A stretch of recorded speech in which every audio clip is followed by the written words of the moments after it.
ఇదిగోనైనా నువ్వు నమ్మదగిన దేవుడివి కనుక ప్రభువా మా హృదయాలతో మీరు మాట్లాడమని ప్రార్థన చేస్తున్నాము తండ్రి.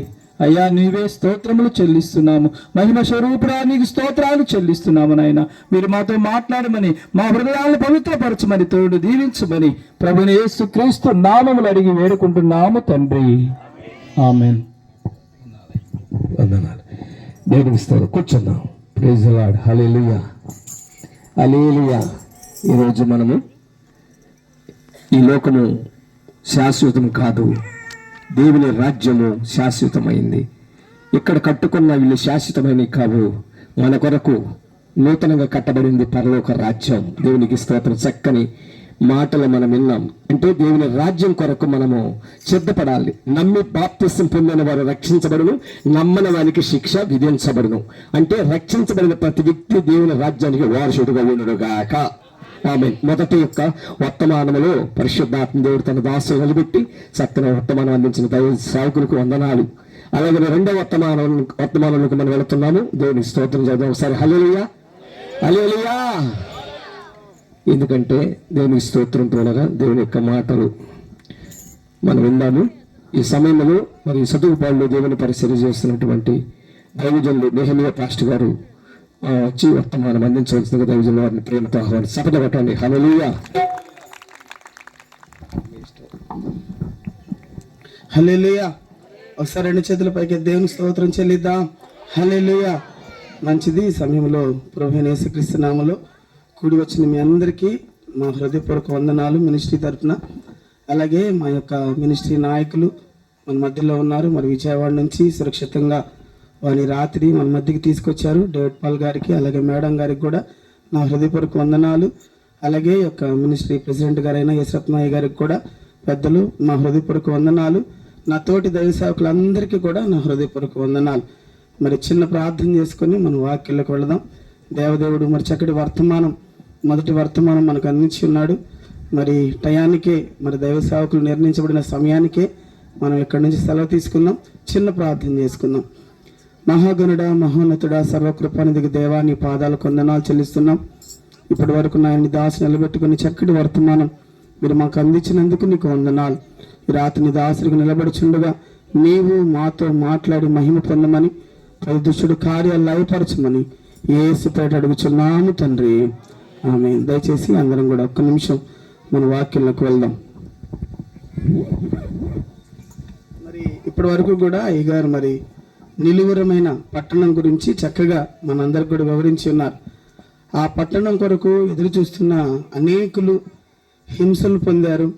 అనేక మంది రంపాల చేత కొయ్యబడ్డారు. మరి యేసు ప్రభువుని సిలువేసినట్లే మరి పేతురు గారిని, తర్వాత చాలా మందిని చాలా చిత్రహింసలు పెట్టారు. యేసు ప్రభువు యొక్క శిష్యులు 12 మంది కూడా వారు సహజ మరణాన్ని ఎవరు కూడా పొందలేదు. వాళ్ళందరూ కూడా ఆ మనుషుల చేత కొట్టబడి, మనుషుల చేత చిత్రహింసలు చేయబడి వాళ్ళందరూ చనిపోయినట్టుగా మనం చూడగలం. ఈ రోజున మనం ఇన్ని కష్టాలు ఆ రాజ్యంలో మనం ఉండాలి అన్న ఒక ఆశతో మనం ఎదురు చూస్తూ ఉన్నాం. ఎన్నో ప్రభుత్వాలు మారిపోతూ ఉన్నాయి, మనుషులు మారిపోతూ ఉన్నారు, సంస్థలు మారిపోతూ ఉన్నాయి. కానీ ఒకటి మనం గుర్తుపెట్టుకోవాల్సిన విషయం ఏంటంటే, మనల్ని పిలిచిన దేవుడు, మనల్ని ఎన్నుకున్న దేవుడు నమ్మకమైన దేవుడు అయి ఉన్నాడు. హల్లెలూయా. స్తోత్రం చెప్దాం గట్టిగా. హల్లెలూయా. కాబట్టి ఈ పరిస్థితులన్నీ మనం ఎదుర్కొంటున్నప్పుడు ఈ కష్టం, దుఃఖము ఒక్కోసారి అనిపిస్తుంది, ఆ పరలోకం మనం ఎదురు చూస్తున్నాము అసలు ఉంటుందా, లేకపోతే దేవుడు మనల్ని మర్చిపోయాడా అని కొన్ని సందర్భాల్లో మనకు అనిపిస్తూ ఉంటాయి. మనకు వస్తున్న ఇబ్బంది కావచ్చు, మనం ఎదుర్కొంటున్న అవమానం కావచ్చు, మనం ఎదుర్కొంటున్న నిందలు కావచ్చు, ఇవన్నీ మన పరిస్థితులు, చుట్టూ ఉన్న వాతావరణాన్ని బట్టి అనేక సార్లు మనల్ని మనం అవమానించుకునే పరిస్థితులు వస్తాయి. కొన్ని సార్లు మనం కృంగిపోయే పరిస్థితులు వస్తాయి. కానీ ఈరోజు మనం గుర్తుపెట్టుకోవాల్సిన ఒక విషయం ఏంటంటే, ఆయన చూచుచున్న దేవుడై ఉన్నాడు. హల్లెలూయా. నీ కష్టం ఏంటో తెలుసు, నీ బాధ ఏంటో తెలుసు, నీ దుఃఖం ఏంటో తెలుసు, నువ్వు దేని కొరకు ఎదురు చూస్తున్నావో తెలుసు, దేని కొరకైతే తగ్గించుకుంటున్నావో తెలుసు, దేని కొరకైతే నిన్ను నువ్వు సాత్వికంతో లేకపోతే పరిశుద్ధంతో కట్టుకుంటున్నావు ఆయనకు అన్నీ కూడా తెలుసు. కాబట్టి ఈరోజు ఎవరు ఎలా ఉన్నప్పటికీ కూడా హాగర్ అనేది బైబిల్లో ఒక మాట మనం చదువుకొని మనం ముందుకెళ్దాం. చూద్దాం ఒకసారి. ఆదికాండం 16వ అధ్యాయంలో 13వ వచనం ఒకసారి చదువుకుందాం. 16వ అధ్యాయం 13వ వచనం త్వరగా. అది చూచుచున్న దేవుడవు నీవే అని పేరు తనతో మాట్లాడిన యెహోవాకు పెట్టెను. హల్లెలూయా. ఈ మాట మనం గమనిస్తున్నప్పుడు హాగరు, ఇందాక అయ్యగారు చెప్పారు అబ్రహాం గారి గురించి. మనం ఈ హాగరు గురించి చదువుతున్నప్పుడు ఈమె బైబిల్లో మొట్టమొదటిసారిగా ఏ దేవునికే పేరు పెట్టిన ఒక స్త్రీగా మనకు కనబడుతుంది. ఆమె గురించి మనం చదువుతున్నప్పుడు తను ఒక దాసిగా యజమానురాలింటికి తేబడింది, ఐగుప్తు నుంచి తేబడింది. ఆ తర్వాత కనానులోనికి వాళ్ళందరూ కూడా నివాసం ఉన్నారు. తన జీవితంలో ఏది తన ఇష్ట ప్రకారంగా జరగలేదు, మనుషుల ఇష్ట ప్రకారంగా జరుగుతూ వస్తుంది. మనుషుల యొక్క ఆలోచనలే తన మీద జరుగుతూ వస్తున్నాయి. ఈ పరిణామంలో తను శారా గారి ద్వారా అబ్రహాముకి భారీగా చేయబడింది. ఆ తర్వాత తను గర్భం ధరించిన తర్వాత కొన్ని పరిస్థితులు తనది, ఈ స్టోరీ అంతా మీకు తెలుసు కాబట్టి నేను త్వరగా ముందుకు వెళ్తాను. తన యజమానుల ద్వారా, తన కుటుంబం ద్వారా అనేకమైన పరిస్థితులు ఎదుర్కోవాల్సి వచ్చింది. ఆ తర్వాత ఏ ఇంటికైతే దాసిగా చేయబడిందో ఆ ఇంటి నుంచి వెలివేయబడ్డ ఒక స్త్రీగా మనకు కనబడుతుంది. ఆమె వెలివేయబడింది, దిక్కులేంది అయిపోయింది. ఎవరైతే అడ్రస్ అనుకుందో, ఎవరైతే తనను పోషిస్తారనుకుందో, ఎవరైతే తనను నడిపిస్తారనుకుందో, ఎవరైతే తనకు ఆధారంగా ఉంటారనుకున్నారో ఆ ఇంటి నుంచే ఈరోజు హాగర్ నెట్టిపోయినట్టుగా మనం చూడగలం. ఈరోజు మనం కూడా ఏ దేవుడైతే మనకు గొప్పగా ఉన్నాడని ఈరోజు చాటుకుంటూ నమ్మకంగా బ్రతకాలనుకుంటున్నామో, నమ్మకంగా జీవించాలని తీర్మానం చేసుకుని బ్రతుకుతున్నప్పుడు చుట్టూ పరిస్థితులు ఎంతగానో మనల్ని నలగొడుతున్న పరిస్థితులుగా మనం చూస్తున్నాం. ఇక్కడ హాగర పరిస్థితి కూడా అలాగే అయిపోయింది. చివరికి ఒంటరిది అయిపోయింది, అరణ్యానికి వెళ్ళింది, గమ్యం లేని స్థితిలోనికి ఉండిపోయింది. అరణ్యంలో అక్కడ బైబిల్లో రాయబడింది, ఆమె అరణ్యంలో ఇటు అటు తిరుగుతూ ఉన్నట్టుగా, గమ్యాన్ని పోగొట్టుకున్నట్టుగా మనం చూస్తున్నాం. ఈరోజు మనం ఎట్టి పరిస్థితుల్లో కూడా మనల్ని ఎవరు ఎన్ని రకాలుగా అవమానపరిచినా, ఎన్ని రకాలుగా మనల్ని నిందించినా కూడా మనం గుర్తుపెట్టుకోవాలి, మనం దేని కొరకు అయితే కనిపెట్టుకుంటున్నామో ఆ నిలువరమైన పట్టణాన్ని గురించి కనిపెట్టుకున్నాం. మనం ఎప్పటికీ నిరాశ చెందడానికి వీల్లేదు. ఏ పరిస్థితులు కూడా మనల్ని ఒంటరి వారిగా చేయలేవు. కనిపెట్టుకునే దేవుడు ఒక అతను మనతోనే ఉంటాడు. మన ప్రతి స్థితిగతిని ఆయన గమనిస్తూనే ఉన్నాడు అన్న సంగతి మనం గుర్తుపెట్టుకోవాలి. అరణ్యంలో అయిన వారు తనను వదిలిపెట్టేయచ్చు, ఆధారమైన వాళ్ళు తనను వదిలిపెట్టచ్చు, దిక్కైన వారు తనను వదిలిపెట్టచ్చు, లేకపోతే చేసుకున్నవాడు కట్టుకున్నవాడే ఆధారమైన వాడే నెట్టివేయచ్చు. కానీ తనను కనిపెట్టుకుంటే ఒక దేవుడు వచ్చాడు, హాగర్ని కనిపెట్టుకున్నాడు, తనకు ఒక వాగ్దానం ఇచ్చాడు, తను చూశాడు, తన దాహాన్ని తీర్చాడు. మళ్ళా ఏ ఇంటి నుంచి అది నెట్టివేయబడిందో మరలా ఆ ఇంటికే దేవుడు నడిపించాడు. హల్లెలూయా. కాబట్టి ఈ రోజు నా ప్రియ సంఘ బిడ్డలారా, దేవుని బిడ్డలారా, ఈ రోజున మన అవమానాలను చూస్తున్న దేవుడు ఆయన, మన ఒంటరితనాన్ని చూస్తున్న దేవుడై ఉన్నాడు. లేకపోతే దేవుని కోసం మనం నిలబడి చేస్తున్న మన ఉపవాసాన్ని, లేకపోతే మన ప్రార్థనను, మన కన్నీటిని చూస్తున్న దేవుడై ఉన్నాడు. మనల్ని ఎవరు పట్టించుకోకపోవచ్చు, ప్రతి దాన్ని కూడా చూస్తున్నాడు ఆయన. అందుకే ఆయన చెప్పింది కదా, అయ్యా ఈ రోజున నన్ను తీసుకొచ్చిన వారు నన్ను మర్చిపోయారయ్యా, నాకు ఆధారంగా ఉన్నవాడు నన్ను మర్చిపోయాడయ్యా, ఈ ప్రాంతం నాది కాదు, ఈ స్థలం నాది కాదు, ఈ పరిస్థితులు నావి కావు. అయినప్పటికీ కూడా నేను ఏనాడు నీకు ప్రార్థించకపోయినా, ఏనాడు నేను నిన్ను అడగకపోయినా, ఏనాడు నిన్ను మొర్ర పెట్టకపోయినా నన్ను కనిపెట్టుకుంటా నా వెనకాలే వచ్చాయని ఆ దేవునికి ఒక పేరు పెట్టింది, నువ్వు చూచుచున్న దేవుడు అని. హల్లెలూయా. స్తోత్రం చెప్తాం గట్టి, హల్లెలూయా. ప్రియ దేవుని బిడ్డలారా, మనల్ని చూస్తున్న దేవుడు ఉన్నాడు. నీ దుఃఖాన్ని చూస్తున్నాడు ఆయన, నీ ఒంటరితనాన్ని చూస్తున్నాడు. ఇంకా మనం బైబిల్లో మనం గమనించినట్లయితే చూద్దాం ఒకసారి. ఆదికాండం 29వ అధ్యాయం 31 చదువుకున్నాం ఒకసారి. 29వ అధ్యాయం 31 వచనం. 29వ అధ్యాయం 31 వచనం. లేయా ద్వేషించబడుట యెహోవా చూచెను. హల్లెలూయా. ఈ రోజున దేని కొరకైతే నిలబడి ద్వేషించబడుతున్నాం, అవమానించబడుతున్నాం మనం. పరలోకం ఉందా? వీళ్ళు పరలోకం కోసం చూస్తున్నారు. లేకపోతే ఈరోజు ఎందుకండి మనకి కష్టం తిరగబడలేక, లేకపోతే ఎందుకు ఈ బాధ, ఈ దుఃఖం వదిలిపెట్టలేక అంటే ఇందాక అయ్యగారు చెప్పారు, ఈ ప్రాంతం నిలువరమైంది కాదు, మనం ఉంటున్న ప్రాంతాలు నిలువరమైన కావు. అందుకే ఆ ప్రాంతం కోసం, ఆ నిత్య జీవం కోసం మనం ఎదురు చూస్తున్నాం. ఈ రోజున ఇక్కడ బైబిల్ రాయబడింది, లేయా ద్వేషించబడుట దేవుడు చూచి ఉన్నాడు. ఈరోజు మనం నిలువరం లేకుండా పోతున్నామండి. మన బ్రతుకులు తరంబడే పరిస్థితులు ఉంటున్నాయండి.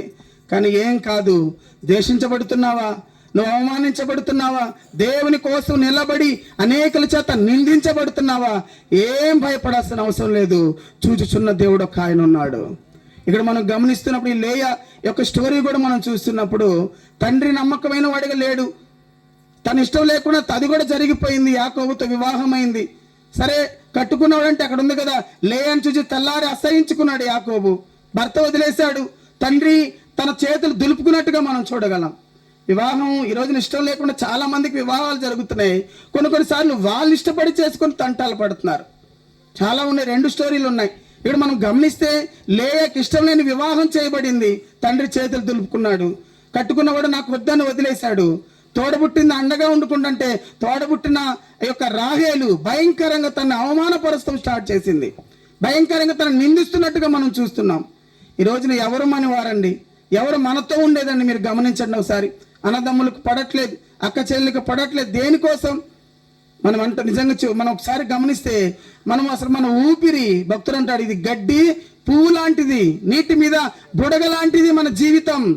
ఎప్పుడు రాలిపోతామో తెలియదు, ఎప్పుడు వాడిపోతామో తెలియదు, ఎప్పుడు నలిగిపోతామో కూడా మనకి తెలియదు.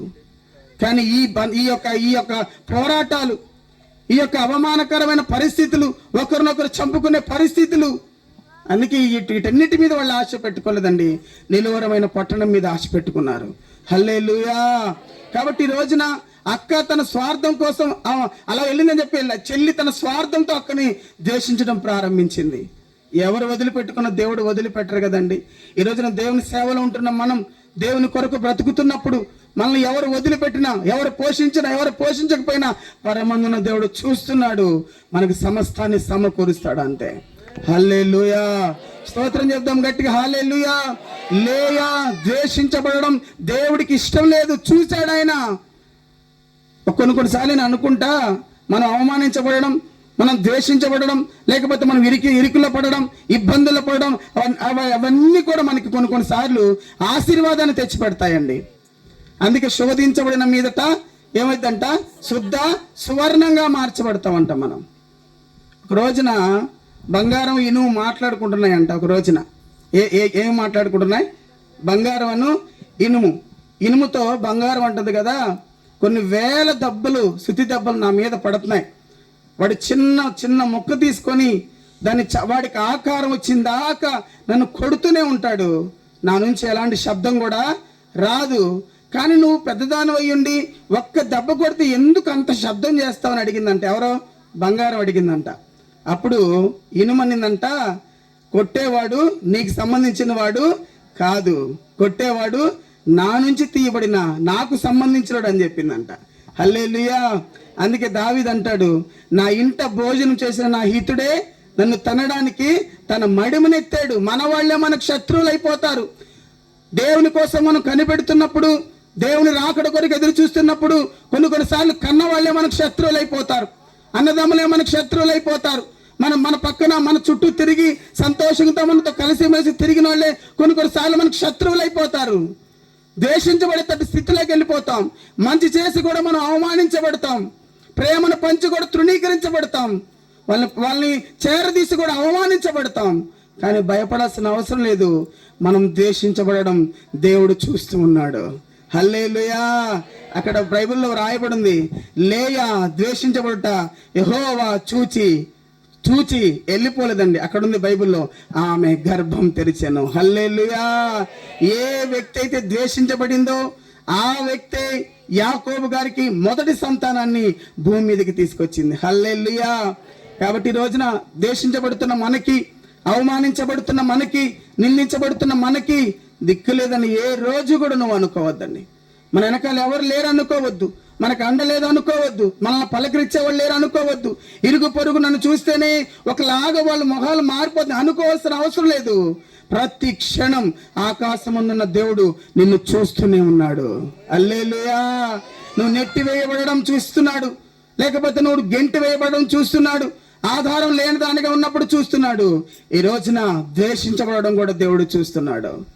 అందుకే వీళ్ళందరూ, ఒక బైబిల్ ఉంది కదా, 12 మంది భయంకరమైన చిత్రహింసలతో చనిపోయినప్పటికీ కూడా, భయంకరమైన అవమానాలతో, నిందలతో, రాళ్లతో కొట్టబడి, కొరడాలతో కొట్టబడి, లేకపోతే బల్యాల చేత పొడవబడి, తారు మీద పోసి కాల్చబడి చంపబడినప్పటికి కూడా ఈ ఇహపరమందు ఒక చాతగాని వాళ్ళు చనిపోయారు. కానీ అక్కడ బైబిల్ ఉంది కదా, 24 మంది పెద్దలతో సింహాసనం మీద కూర్చున్నప్పుడు ఈ 12 మంది అపోస్తులు కూడా అక్కడ ఉన్నారు. చప్పలు కూడా స్తోత్రం చెల్లిద్దాం.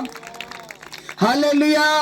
ఈ లోకంలో వారికి సుఖం లేదు, ఈ లోకంలో వారికి సంతోషం లేదు, ఈ లోకంలో వారికి ఆనందం లేదు. దేనికోసం? ప్రభువుని నమ్ముకున్నందుకు. దేనికోసం? ప్రభు సువార్త ప్రకటిస్తున్నప్పుడు. హల్లెలూయా. పాపం చేశారా? దొంగతనం చేశారా? ఎవరు వ్యభిచారం చేస్తారా? ఎవరైనా ఆస్తిని కొల్లగొడుతున్నారా? ఎవరైనా ఆస్తిని దోచుకుంటున్నారంటే ఏమి కాదండి. ఓన్లీ స్వార్థ ప్రకటిస్తేనే తీసుకెళ్లి పద్మాసు దీపంలో పడేశారు. స్వార్థ ప్రకటిస్తున్నందుకే సౌలు పేతురు, యోహాను, యాకోబులు చంపడానికి వెళ్ళాడు. ఎవరిది ఆశపడతలేదు, సువార్తే కదండి, మంచే కదా చెప్పేది. మారమని చెప్తున్నారు, త్రాగుడు మానుకోయ్యా అని చెప్తున్నారు, లేకపోతే నువ్వు ఉన్న పరిస్థితి మంచిది కాదమ్మా అని చెప్తున్నారు. ప్రభుని నమ్ముకో, పరిశుద్ధంగా బతుకు, మంచిగా తల్లిదండ్రులను గౌరవించు, అన్నదమ్ముల్ని ప్రేమించు, ఇరుగు పొరుగు వారిని యేసయ్య ప్రేమ పంచు, అదే కదా చెప్పేది. లేకపోతే మీ తల్లిని వదిలే, నీ తండ్రిని వదిలే, ఇరుగు పొరుగు వారిని ద్వేషించు, వాళ్ళని అవమానపరచు, వాళ్ళ దరిదాపులకు వెళ్ళొద్దని ఏ సంఘము సేవకుడు బోధించరండి. హల్లెలూయా. అన్నదమ్ములను కలుపుతుంది సంఘం, తల్లి బిడ్డల్ని కలుపుతుంది సంఘం, లేకపోతే నెట్టివేయబడిన పరిస్థితిలో ఆదరణిస్తుంది సంఘం, ఓదారుస్తుంది సంఘం. వాళ్ళకు స్వార్థ ప్రకటిస్తున్నాడు దైవ సేవకుడు. కానీ ఈ రోజున అలాంటి వారిని ద్వేషించే స్థితిలోనికి వచ్చాం, అవమానపరిచే స్థితిలోని ప్రజలు ఉంటున్నారు. కానీ ఏం కాదు, మన ఫలం పరలోకమనుంది. హల్లెలూయా. అందుకే పౌలు సింపుల్గా అంటాడు, మంచి పోరాటాన్ని పోరాడి తిని.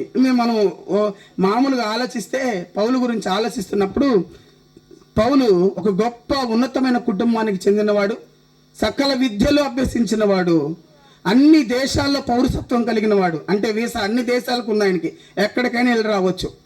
అంత గొప్ప టాలెంట్ కలిగిన వాడు సౌలుగా ఉన్నప్పుడు. తను మార్చబడిన తర్వాత పౌలు స్వస్థతలు, అద్భుతాలు, ఆశ్చర్యకార్యాలు పక్కన పెడితే ప్రతి చోట ఎక్కువ సమయం సంఘాల్లో కంటే ఇంట్లో కంటే పౌలు ఎక్కడున్నాడండి? పౌలు ఎక్కడున్నాడు? చెరసాల్లో.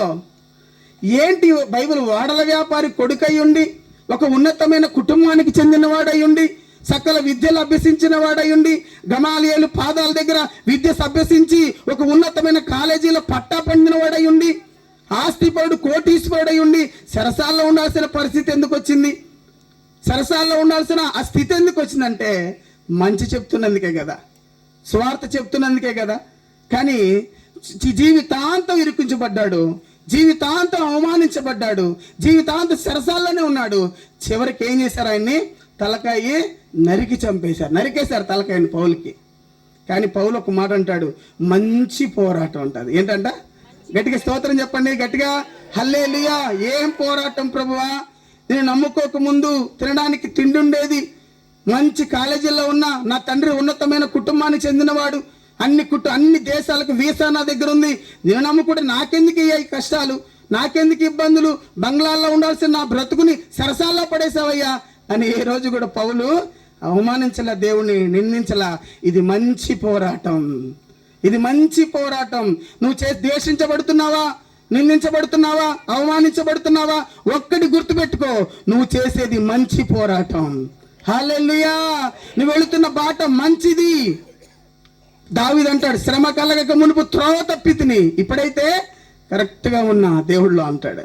ఈరోజు నిజంగా చెప్తున్నా, శ్రమ పడుతున్నావా, అవమానించబడుతున్నావా, నిందించబడుతున్నావా? నిజమైన భక్తి నీది. హల్లెలూయా. స్తోత్రం చెప్తాం గట్టిగా. మంచి పోరాటం పోరాడానయ్యా, మంచి పోరాటం, మంచి పోరాటం, మంచి పోరాటం పోరాడా. నాకేముంది? నా కోసం ఏముంది? ఏమీ లేదు కాదు. అక్కడ ఏముంది బైబిల్లో? నా కొరకు బహుమానం, ఉన్నతమైన బహుమానం. హల్లెలూయా. నా తండ్రి నీ కొరకు నీ నిందల అవమానాల్లో, నువ్వు పడుతున్న దుఃఖం, నువ్వు పడుతున్న వేదన కొరకు ప్రతిదీ దాచిపెట్టి ఉంచాడు. హల్లెలూయా. ఒక రోజున ఒక ముసలైన ఆ రోజు కన్నీరు కారుస్తా ఉన్నాడంట, కన్నీరు కారుస్తా రోజు పొద్దున్న నుంచి, అయ్యా ఈ పరిస్థితి ఏంటయ్యా అని కన్నీరు కారుస్తా ఉంటే, అది చిన్న కథలే, కన్నీరు కారుస్తా ఉంటే ఆ కన్నీరు అలా కారుకుంటూ వెళ్ళి పక్కన ఒక కుంట పడిందంట. ఒక కుంటలాగా ఏర్పడింది. అంటే దాన్ని ఏమంటారు? ఒక చెరువులాగా అలా ఒక కుంటలాగా ఏర్పడింది. కన్నీరు కారిపోయిన నీళ్ళన్నీ కూడా కుంటలా పడింది. అక్కడ చాలా మంది చాలా పక్షులు, తర్వాత చాలా జంతువులు ఆ దాహాన్ని తీర్చుకుంటా, అందరు చాలా మంచిలు తాగుతా చాలా హ్యాపీగా ఉన్నారంట. ఈయన ఇలా చూసి, ఒరే నేను ఏడిసిన నీళ్ళంతా, నా కన్నీరు అంతా ఇంత అయిందా, అసలు నేను ఎందుకు కన్నీరు కార్చాలి అని చెప్పి కన్నీరు కార్చడం మానేశాడంట. మానేసేగానే క్రమేణా చెరువు ఎండిపోయింది. చాలా జంతువులు దాహంతో అల్లాడిపోయి చనిపోయినాయి. చాలా మంది నీళ్లు లేక బాధపడుతూ ఉన్నారంట. హల్లెలూయా. ఈరోజు నేను చెప్తున్నా, మనము కార్చే కన్నీరు, మనం చేసే ప్రార్థన మన వెనకొచ్చేవారికి అది ఆశీర్వాదం. చప్పలు కూడా స్తోత్రం చెల్లిద్దాం. హల్లెలూయా.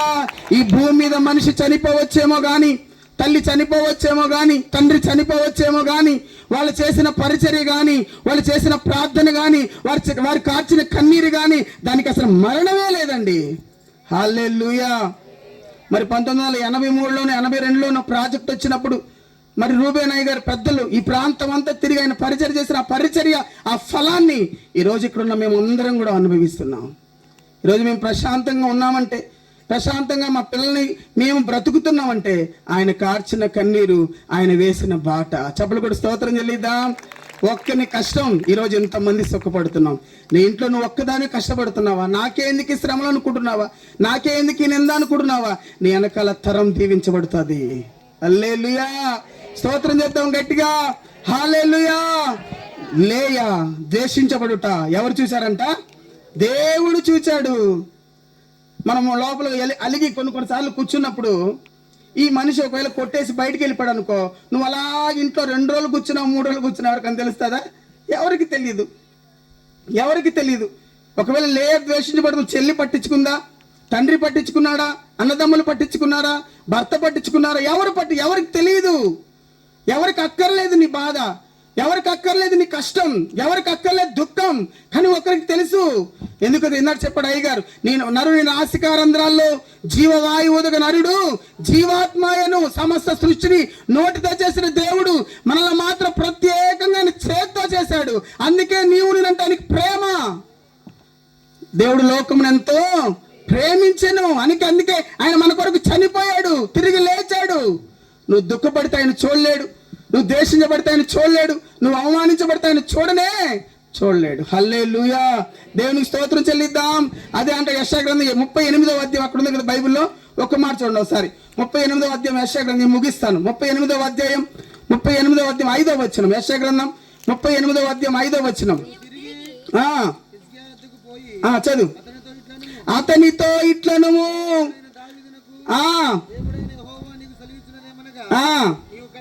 నీవు కన్నీళ్లు విడుచుట నేను చూచి తిని. హల్లెలూయా. మన కన్నీరుని చూస్తున్నాడు ఆయన. ఈరోజు తుడుచుకో, వెంటనే ఖచ్చితంగా తుడుచుకోను, లేకపోతే దిండులు తడిసిపోయో, లేకపోతే నేల తడిసిపోయి అక్కడి నుంచి వెళ్ళిపోతున్నావు. నువ్వు అనుకుంటున్నావు ఈ కన్నీరు ఎవరికి కనబడతలేదని, నా దుఃఖం ఎవరికి కనబడతలేదని. ఆకాశమందున్న దేవుడు నీ కన్నీటిని తన కవిల్లో దాచిపెట్టే దేవుడు ఆయన. హల్లెలూయా. నీ కన్నీటి బొట్టుకు ప్రతి బొట్టుకి ప్రతిఫలం ఉంది యేసునామములో. అంతే. ఈ సంఘ క్షేమాభివృద్ధిలో దేవుడు నీతో మాట్లాడుతున్న మాట, ఇక్కడున్న ప్రతి ఒక్కరితో మాట్లాడుతున్న మాట, మనల్ని చూసే ఒక కన్నుంది, మనల్ని కనిపెట్టుకునే ఒక కన్నుంది, మన మీద శ్రద్ధ కలిగిన ఒక కన్నుంది.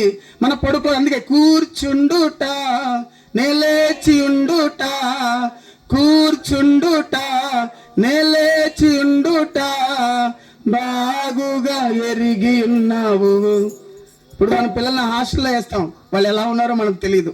పిల్లవాడు పొద్దున్న 9 స్కూల్కి వెళ్తాడు, సాయంత్రం 5 వస్తే మనకి తెలీదు. అందుకే తల్లి తన బిడ్డలను మరిచిన నేను మరువను. హల్లెలూయా.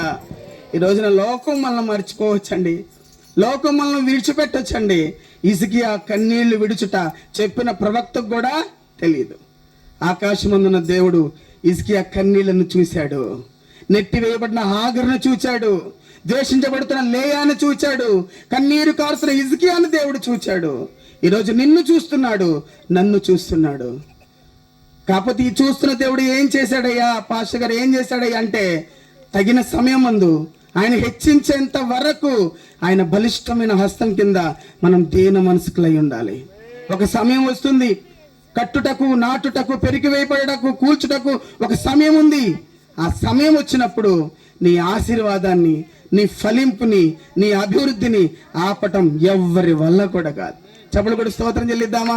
హల్లెలూయా. ఎవరు దాన్ని ఆపలేరు, అంతే, ఎవరు దాన్ని ఆపలేరు. ఈ రోజు ఇంతసేపు 2 గంటల సేపు అలా కూర్చొని అలా కూర్చొని నడు నొప్పి కొంతమందికి, మోకాళ్ళ నొప్పులు కొంతమందికి, చేతుల నొప్పులు కొంతమందికి, అలా ఓర్చుకొని వెళ్తున్నారు చూసావా? ఇక్కడతో అయిపోయింది అనుకున్నారా? ఇదంతా నా దేవుడు రాసి పెడతాడు. హల్లెలూయా.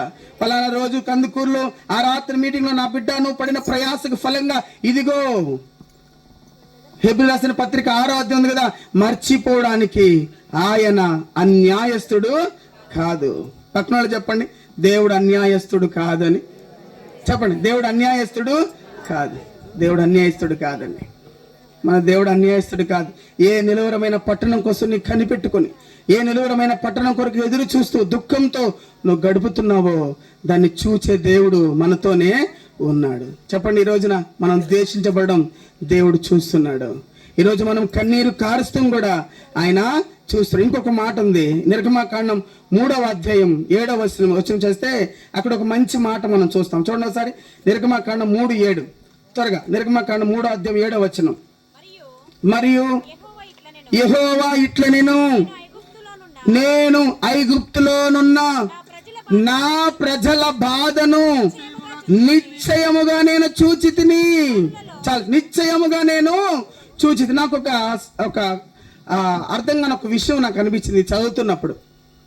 430 సంవత్సరాలు ఇశ్రాయేలీలు ఐగుప్తులో బానిసత్వాన్ని అనుభవించాడు. భయంకరమైన బానిసత్వం మనం అనుభవించారు కదా. అనుభవిస్తున్నప్పుడు వాళ్ళు అనుకున్నాం, ఈ 430 సంవత్సరాలు ఒక్కరోజైనా వాళ్ళ ప్రార్థన విన్నట్టు కానీ, లేకపోతే ఒక్కరోజైనా వాళ్ళని దర్శించినట్టు కానీ బైబిల్లో ఉందా? బైబిల్లో ఉంది. 430 సంవత్సరాలు ఒక్కరోజైనా వాళ్ళని అయ్యో నా బిడ్డలు ఎంతో కష్టపడుతున్నారని ఉందా అక్కడ? ఎందుకు దేవుడు ఈ 430 సంవత్సరాలు ఇశ్రాయేలుతో మాట్లాడలేదండి? సరే, ఒక 300 సంవత్సరాలు తీసేద్దాం, పెద్దవాళ్ళందరినీ చేద్దాం. పోనీ ఒక 40 సంవత్సరాలు వేసుకుందాం, ఆ పైన 30 సంవత్సరాల, ఆ 30 సంవత్సరాలు వేసుకుందాం. ఈ 30 సంవత్సరాలు కూడా దేవుడు ఎందుకు మాట్లాడలేదు? చూస్తున్న దేవుడే. కాబట్టి ఒక్కడు గుర్తుపెట్టుకోవాలి, ఈ 30 ఏళ్లలో అక్కడ నాకు అనిపించింది అసలు ప్రార్థన చేసి ఉండరు. హల్లెలూయా. ఈ 430 ఏళ్ళు పక్కన పెడితే వాళ్ళలో ఎప్పుడైతే ప్రార్థన ప్రారంభమైందో వెంటనే దేవుడు చూడడం ప్రారంభించాడు. హల్లెలూయా. ఈ పరిస్థితులన్నీ ప్రభువా నా దుఃఖం నీకు తెలీదా, నా వేదన నాకు తెలియదు, దేవుడు నన్నేం అనుకోకూడదు. లోకం చెప్తుంది అడగందే అమ్మైనా అన్నం పెట్టదని. లోకం చెప్తుంది, దేవుడు కూడా చెప్పాడు, అడుగుడి మీకు ఇవ్వబడును, వెతకండి మీకు దొరుకుతుంది. ఈ కష్టాల్లో, దుఃఖాల్లో, వేదనలో నువ్వు దేవుని వెతకడం ప్రారంభించాలి. దేవునితో మోకరించడం నేర్చుకోవాలి. దేవుని ముందు ప్రార్థన చేయడం నేర్చుకోవాలి.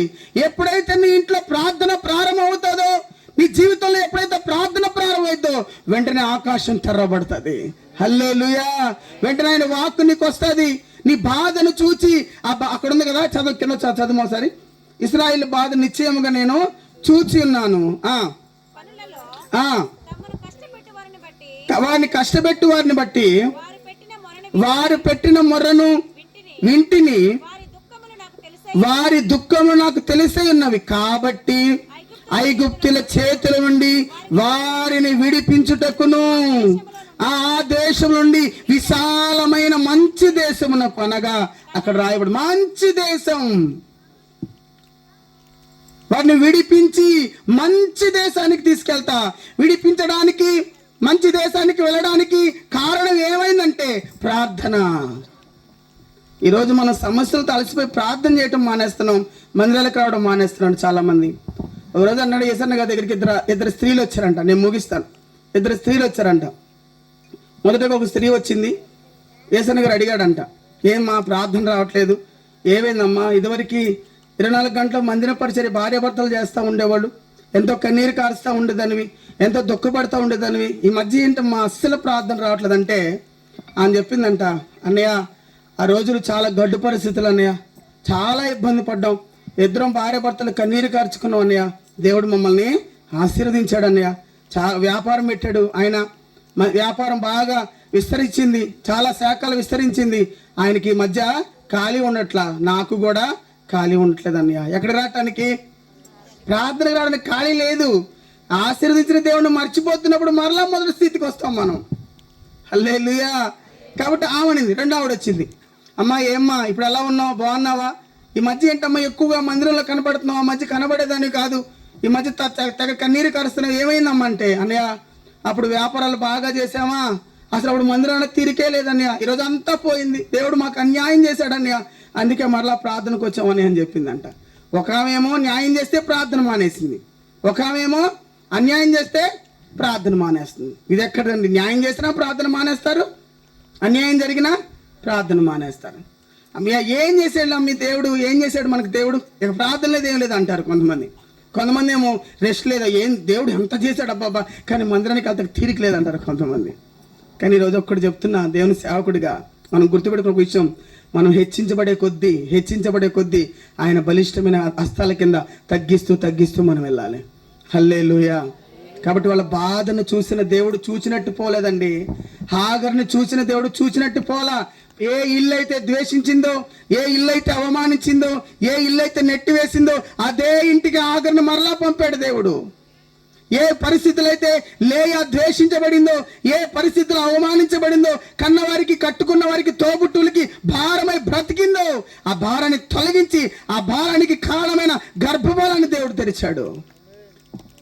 తర్వాత హిజ్కియా ఏ రోగం వచ్చి చనిపోతానని దుఃఖపడి వేదన పొంది, ప్రభువా నాకు దిక్కెవరు ప్రభు అని కన్నీరు కారుస్తున్నప్పుడు చూసిపోలా దేవుడు. కన్నీరు చూసిన దేవుడు ఏం బాధపడకలేని చెప్పిపోలా. చూసిన దేవుడు 15 సంవత్సరాల ఆయుష్ని పొడిగించాడు. ఇశ్రాయేలు బాధను చూసిన దేవుడు ఊరికే పోనీలా, వాళ్ళని పాలు తేలి ప్రవహించే దేశానికి, ఆ పరలోక పట్టణానికి నడిపించాడు. హల్లెలూయా. ఈ రోజున చూసిపోయే దేవుడు కాదాయన. మన కష్టాలను అమ్మయ్య బాగలేదా, అయ్యో జాగ్రత్త అని వెళ్ళిపోయే దేవుడు ఆయన కాదు. చూశాడా, మన కన్నీరు చూస్తున్నాడా, వెంటనే వాటిని సరి చేసిపోతాడు అంతే. అందుకే ప్రతి ఉదయం చేతులు చాపి మనం ఆయన సన్నిధిలో ప్రార్థించాలంట. ప్రభువా ఈ దినాన్ని బట్టి స్తోత్రమయ్యా, మాకు సహాయం చేయ ప్రభువా అని మనం ప్రతిరోజు కూడా ఆయన ముందు కన్నీరు కార్చేవారుగా ఉండాలి. మన కన్నీరు చూచే దేవుడు, మనం దేశించబడడం చూచే దేవుడు, మన బాధను చూచే దేవుడు, అన్నిటికి కూడా ఒక ముగింపును దేవుడు ఇస్తాడు. ఈ పరిస్థితులన్నిటి బట్టి కొన్నిసార్లు కలవరపడుతున్నప్పుడు, భయపడుతున్నప్పుడు గుండెల్లో ఒక ధైర్యం ఏంటి తెలుసా, వీటన్నిటికీ దేవుడు ఒక మంచి ముగింపునిస్తాడు. హల్లెలూయా. ఖచ్చితంగా ఒక మంచి ముగింపు ఉంటుంది మనకి. ఊరికే మనం అలా ఏమి చూడకుండా కన్నీరు కారుస్తూ మన జీవితాలు ముగిసిపోవు. అప్పుడు మనం చూడకుండా ఎలా చనిపోనిస్తాడండి దేవుడు. ఖచ్చితంగా ఆశ గల ప్రాణాన్ని తృప్తి పరచే తీసుకుపోతాడు దేవుడు. హల్లెలూయా. కాబట్టి మనం ఆశ కలిగి కన్నీరు కారుస్తున్న మనం ఆయన వైపు చూసేవారిగా ఉండాం. ఈ లోకంలో ఏ ఉన్నా లేకపోయినా, ఈ లోకంలో ఎవరు ప్రేమించకపోయినా, ఈ లోకంలో మనల్ని ఎవరు ద్వేషించినా, ఎవరు గౌరవించకపోయినా, ఆ నిలువరమైన పట్టణం కోసం మనం చూద్దాం. దానికోసమే ఈ శ్రమలు, దానికోసమే ఈ అవమానం. ఎంతో మంది సేవకులు కొడుతున్నారు, రోడ్ల మీదకి వెళ్తున్న అవమానకరంగా మాట్లాడుతున్నారు, చేతగాక సేవలేక. మీ పాస్టర్ గారు అలా ఉన్నారు, ఎలా ఎంత చదువుకున్నారు, మరి చెల్లి ఎంత ఉద్యోగం చేసి అయినా కూడా వాళ్ళు ఎంత నమ్మకం కన్నీరు కార్చి కారణం ఏంటి తెలుసా? దేవుడు ఈ లోకంలో ఉన్నది కాదు, దేవుడు ఒక గొప్ప బహుమానాన్ని ఇస్తాడు. దానికోసం తన చదువును కూడా పక్కన పెట్టి దేంట్లోకి వెళ్ళినా ఒక మంచి ఉద్యోగం వస్తుందండి సురేష్ పాస్టర్ గారికి. కారణం ఎన్ని పక్కన పెట్టి ఈరోజు సేవలో ఉంటున్న కారణం తెలుసా? వీటికంటే శ్రేష్టమైన దేవుడు నాకు ఇస్తాడు. హల్లెలూయా. కాబట్టి ఈ చిన్న వాటి కోసం కురింగిపోవద్దు, ఈ చిన్న వాటికి నువ్వు దుఃఖపడొద్దు, ఈ చిన్న వాటి కోసం నువ్వు ఎన్నో పరిస్థితులండి భక్తుల జీవితాల్లో. హెబ్రీ పత్రిక మీరు చదువుకుని ఎన్ని పోరాటాలు అనుభవించారండి. అగ్నిగుండము రాకపోతే ఈరోజు షడ్రక్ మేషక్ అబేద్నెగోల చరిత్రలో ఉండేవాళ్ళు కాదు. సింహాల బోను రాకపోతే దానియేలు చరిత్రలో ఉండేవాడు కాదండి. మేము తల నరకకపోతే పౌలు చరిత్రలో ఉండేవాడు కాదు. 12 మందిని చిత్రహింసలపై చంపపోతే ఆ పరలోకంలో 12 సింహాసనాలు వచ్చాయి కాదు. ఈ లోకంలో హింస పొందుతున్న, బాధపడుతున్న, దుఃఖపడుతున్న మనందరికీ చూచుచున్న దేవుడు ఒక గొప్ప బహుమానంతో రాబోతున్నాడు. హల్లెలూయా. అక్కడ పాట వస్తానన్న యేసురాజు రాకమానున తెస్తానన్న బహుమానం. ఎవరి కోసం? తన యందు భయభక్తులు గల వారి నిమిత్తం ఆయన దాచిన బహుమానం ఎంతో గొప్పది. ఆయన యందు భయభక్తులు కలిగి ఓర్చుకుంటూ కన్నీరు కారుస్తూ అవమానాలు దుఃఖాలు భరిస్తూ ఉంటున్నావా? ఒక గొప్ప బహుమానాన్ని ఈ రాత్రి దేవుడు నీ కోసం తేబోతున్నాడు. హల్లెలూయా. స్తోత్రం చెప్దాం గట్టిగా. ఈ ఒకరు ఎవరు ప్రేమించినా ప్రేమించకపోయినా ఆయన వైపు చూడండి, ప్రేమించే దేవుడు, కనికరించే దేవుడు, విడిపించే దేవుడు, గొప్ప చేసే దేవుడు ఆయన. చిన్న ప్రార్థన చేసుకుందాం, అందరికి కళ్ళు మూసుకొని చిన్న ప్రార్థన చేసుకుందాం. ప్రభువా, ఈ రాత్రి మేము ఒకవేళ ద్వేషించబడుతున్న పరిస్థితిలో ఉన్నావా సహోదరి? నీ ఇంటి వారి చేత నెట్టివేయబడే పరిస్థితిలో ఉన్నావా? నీ తల్లిదండ్రులు నిన్ను అవమానకరంగా మాట్లాడుతున్నారా? భయపడొద్దు, దేవుడు నిన్ను చూస్తున్నాడు, నీ కన్నిటిని చూస్తున్నాడు, నీ దుఃఖాన్ని చూస్తున్నాడు. ప్రార్థన చేద్దాం, ప్రార్థన చేద్దాం.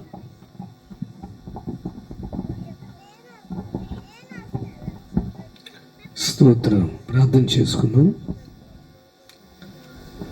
మన మధ్యలో దైవజనులు అనిల్ పాస్టర్ గారు మనల్ని ప్రార్థన చేస్తారు.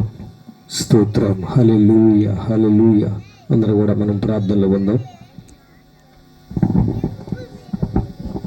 స్తోత్రం. సర్వాధికారివైన ప్రభువా, మహాగణుడా, మహోన్నతుడా, నిఘనమైన ఉన్నతమైన గొప్ప నామమునకు కృతజ్ఞతాస్తుతులు చెల్లిస్తూ ఉన్నాం. ఈ రూబేన్ మినిస్ట్రీస్ పరిచర్యలు మీరు ఆశీర్వదించడానికి, సంఘాలను బలోపేతం చేయటానికి, నరకం నుండి తప్పించి పరలోక మార్గంలో నడిపించడానికి మీరు ఇచ్చిన అమూల్యమైన వర్తమానాలను బట్టి, ధైర్యాన్ని బట్టి కృతజ్ఞతలు, నిరీక్షణను బట్టి కృతజ్ఞతాస్తుతులు చెల్లిస్తున్నాం. స్థానిక సేవకులను, కుటుంబాలను దీవించండి. నాయకులు మీరు దీవించండి. మా తోటి దైవ సేవకులు మీరు దీవించండి. ఈ పరిచర్యల్లో సహకరించి కష్టపడిన ప్రతి బిడ్డను మీరు ఆశీర్వదించండి ఆయన. వారిని, వారి కుటుంబాలని, పనిని, చదువులను, పరీక్షల్లో ప్రభువుని విజయమును దయచేయండి. ఉద్యోగాల్లో గొప్ప కార్యములు మీరు జరిగించండి. మంచి ఆరోగ్యాల బిడ్డలకు మీరు దయచేయండి నాయన. కృతజ్ఞతలు. ఈ కార్యములన్నీ విజయవంతంగా జరిగించినందుకు కృతజ్ఞతాస్తుతులు చెల్లిస్తూ ఇక్కడ ఉన్న ప్రతి దైవ సేవకుని, సేవకురాలని, కుటుంబాలను, పరిచర్యల బిడ్డలను దీవించి వర్ధిల్లింప చేయమని ఘనత, మహిమ, ప్రభావాలు మీకు ఆరోపిస్తూ యేసుక్రీస్తు గణనాములు అడిగి సమస్తమును పొందుకొని ఉన్నాం మా ప్రియ పరలోకపు తండ్రి. ఆమేన్.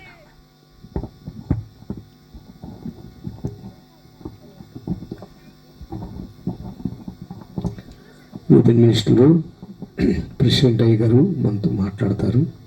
స్తోత్రం. హల్లెలూయా. అయ్య గారు వస్తున్నారు కదా.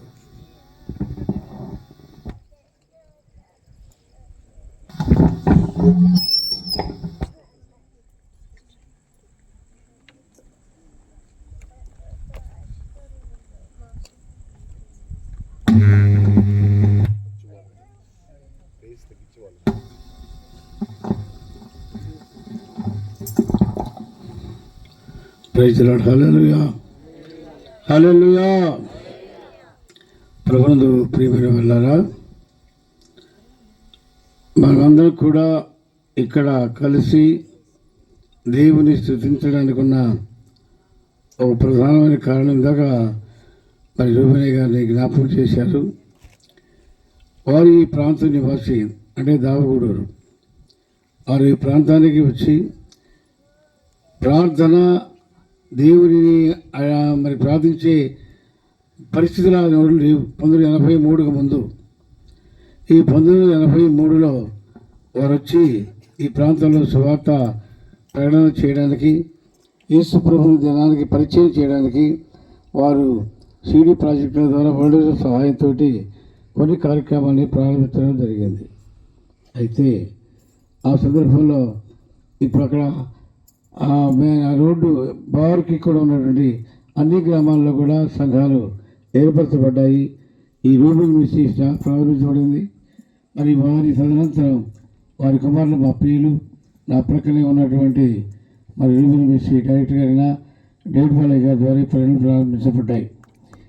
ఈ ప్రధానంగా కందుకూరు రావడానికి కారణం ఏంటంటే, రూబేనయ్య గారికి ఉన్న ఉద్దేశం, ఈ కందుకూరులో ఐపీసీ చర్చి లేదు, ఇక్కడ ఐపీసీ సంఘం స్థాపించబడాలా అని సర్వేకి పంపించారు మన అటెనాల్లో. మాకు ఇక్కడ ఎవరు పరిచయం లేదు. మా తమ్ముడు రాజేంద్ర గారు ఇక్కడ ఉన్నారు. వారిని అడిగితే, అయ్యగారు నాకు ఇక్కడ ఎవరు పరిచయం లేదు, నాతో నేనుగా ఈ పరిచర్య ప్రారంభించడం అంటే నేను ఉద్యోగం చేసుకుంటూ ఉన్నాను అని ఆ కాలంలో ఆయన సమాధానం చెప్పడం జరిగింది. ఆ తర్వాత కొంతకాలానికి మనకు ఇక్కడ స్థానిక సంఘ కాపరి సురేష్ బాబు గారు, ఆయన టీచర్ ట్రైనింగ్ అయ్యాడు, ఉద్యోగానికి వెళ్ళాలా, తీరా ఉద్యోగాలు అన్నీ కూడా సమాధానం ఆఖరికి వచ్చేసరికి ఒక హాఫ్ మార్కు, అర్ధ మార్కు తోటి 2 సార్లు వెనక్కి వచ్చేసాడు. దేవుని ప్రణాళిక. నేనే అన్నాను ఆ రోజు, ఒకవేళ దేవుని చిత్తమో కాదేమో దేవుని పరిచయం చేయాలేమో, దేవుని మరి ప్రార్థన చేసుకోమని చెప్పడం జరిగింది.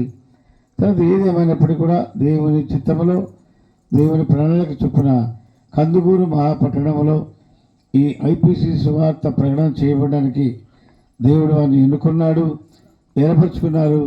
కాబట్టి మాత్రమే ఇక్కడ మనందరూ కూడా సమకూర్చబడ్డాం. దేవుడి పనిని ప్రారంభాదినం నుంచి కూడా ఎప్పుడు మామూలు దీన్ని ఫౌండేషన్ వేసామో ఆ రోజు నుంచి మన దీన్ని కట్టబడింది, ఓపెనింగ్ అయింది. ఇప్పటికీ సంఘం అద్భుతంగా ఒక 40-70 మంది జనాభాతోటి ఈ సంఘం విస్తరించడానికి దేవుడు సహాయపడింది. దీని వెనుక మా నాయకులు రూపాని గారి యొక్క ప్రార్థన ఉంది అనే విషయాన్ని మనము ఎప్పుడు కూడా మరచిపోకూడదని హృదయపూర్వకంగా తెలియజేస్తున్నాను.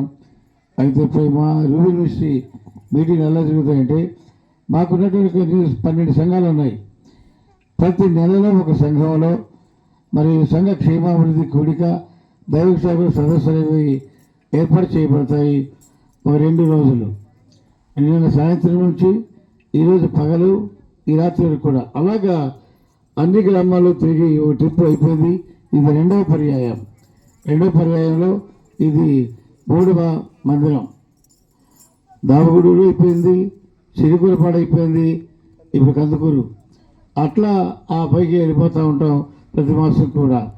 దేవుడి కృప చేత ఈ విలువ కార్యక్రమాలు విజయవంతంగా దీవెనకరంగా జరుగుతున్నాయి.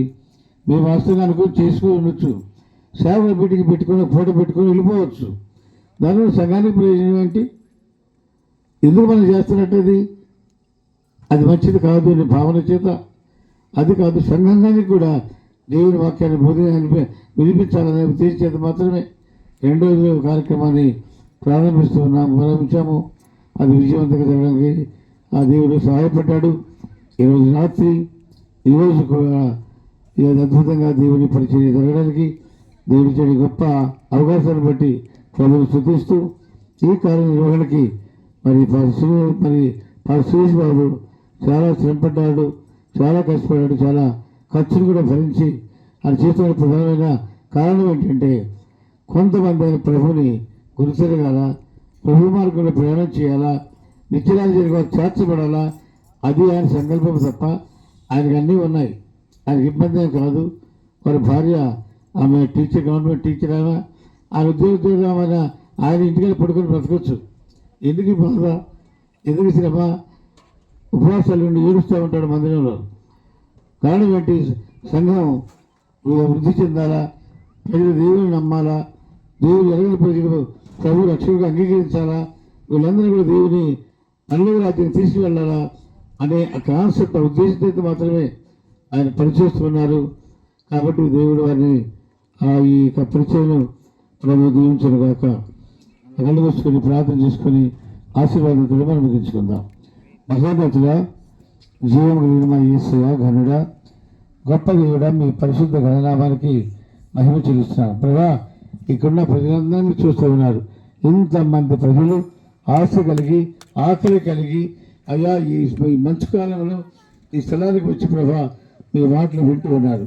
దేవుని దీవించండి, ఆశీర్వాదించండి, మీ శ్రేష్ఠమైన సన్నిధిని బలపరచండి. అయ్యా, వాళ్ళు తెలుసుకోవాలి, దేవుడా మీరు చూస్తున్న దేవుడు అని. శ్రమైనా, బాధైనా, కష్టమైనా, శోధనైనా, జీవసమైపడ్డా, నెట్టివేయబడ్డా ప్రభా మీరు మాత్రం చూస్తున్న దేవుడు.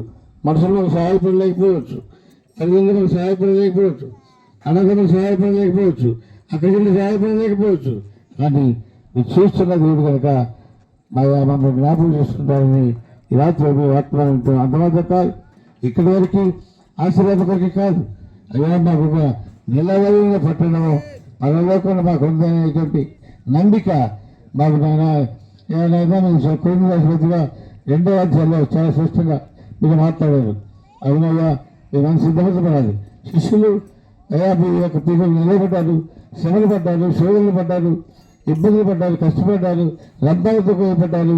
అయ్యా నైనా మీది ఆయిల్లో మరి కాల్చబడ్డ ఆయిల్లో వాళ్ళు ముచ్చబడ్డారు. వాళ్ళందరూ ఎవరు మంచిగా చనిపోలేదు అయ్యా. అయినా ఈ స్వార్థ చచ్చిపోలేదు తండ్రి. వాళ్ళు వెళ్ళిపోయారేమో కానీ ఈ స్వార్థ నిలబడి నెగిటివ్ వారు కొనసాగుతూ ఉంది. సంఘాన్ని దీవించండి, ఆశీర్వదించండి. వచ్చిన ప్రతి బిడ్డను బలపరిచి స్థిరపరిచి మీ ఇచ్చిన వారసత్వానికి వాళ్ళని సిద్ధపరిచి చేయండి. అయ్యా ప్రాంతంలో ఇచ్చిన రీబిల్ మిస్ట్రీ వయసులందరూ దీవించి ఆశీర్వాదించమని వేడుకుంటున్నాను. వారి సంఘాన్ని వృద్ధిపరచండి. అందుబాటులో కాకుండా మా టీవీ గారిని టీవీ గారిని అమ్మగారిని కుటుంబాన్ని పరిచయను దీవించి వృద్ధిపరచండి.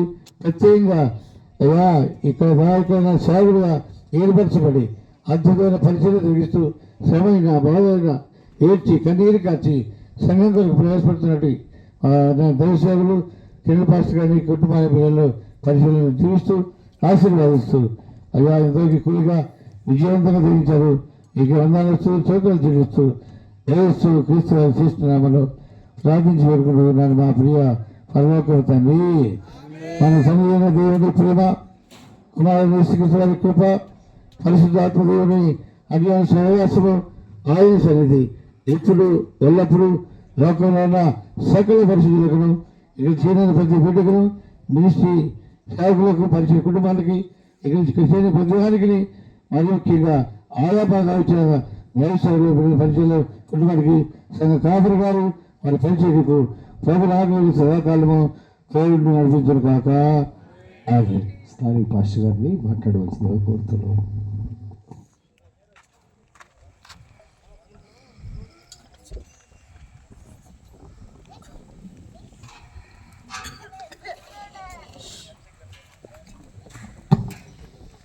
Praise the lord, hallelujah.